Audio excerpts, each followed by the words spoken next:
Congratulations! Yeah. I like your Thanks. Hi, I'm background. Jamie from Sci-Fi-Vision. Thanks for talking to me. So to start out, why don't you both just kind of tease, what can we expect from your characters this season? We'll just go Jennifer, then Aminah. Oh, what can you expect from our I don't characters? care, whichever. What can you expect from our characters this season? Well, I mean, with any Taylor Sheridan show, you can expect a great story. He writes honestly and with great strength and research and curiosity, and we needed only to sort of step on the tracks and just ride it for him. And it was it's part of what I'm learning as we try so desperately to talk about this is that I feel like the more that I protect what I feel like I know about my character, the more I protect your experience when you watch it. So I guess it's just an offering and a gesture, and I hope it's effective, as effective as Taylor initially hoped. Yeah, and I think to go off of that too, I think there's so many little Easter eggs and nuggets that are so well hidden within this series that she's been saying, turn off your phones, like just disconnect and really focus in on the show. And I really believe that wholeheartedly, because once you do and you really start to pay attention, you're gonna find all of these little like gems. And it's all, once the finale hits, you're like, holy shit, this is why. It's insane, and it's so beautifully written. To be, I think a little manipulative, huh? In a great way. Yeah. All right, that's fair. Is there anything that you both had trouble connecting with your character this season? Like anything getting into character-wise that you had trouble with?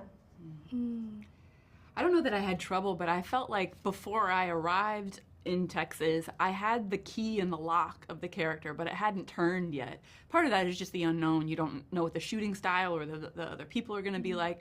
So it happened in small increments. Jamie Bryant with her costumes, and not only did she like do things that were so authentic and bring antique pieces in that already had their own energy on them from an era that validated what we were trying to do in at our play acting, but she would add little secrets that only I would know about, you know, getting on the horses and really doing the riding until you felt like you didn't have to think about it so much.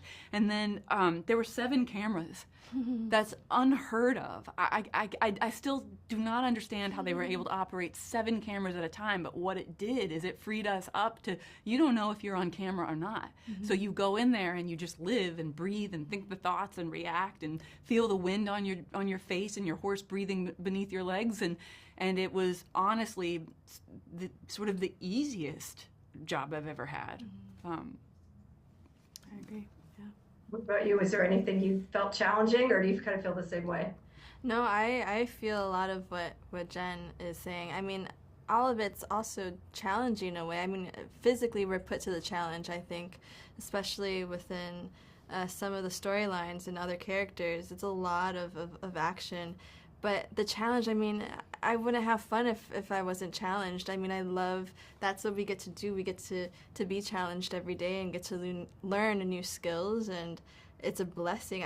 If it was easy, I wouldn't want to do it, you know? If it's too easy, then it's boring. I also think if the quality of the scripts were any less, or the people working on it maybe weren't as equipped, everything about this would have felt dangerous. All of it would have felt like an uphill charge. But because we were dealing with masters who've been doing this all their lives and so grateful to be doing it the old school way, we were totally safe to go as far as we needed or dared to go.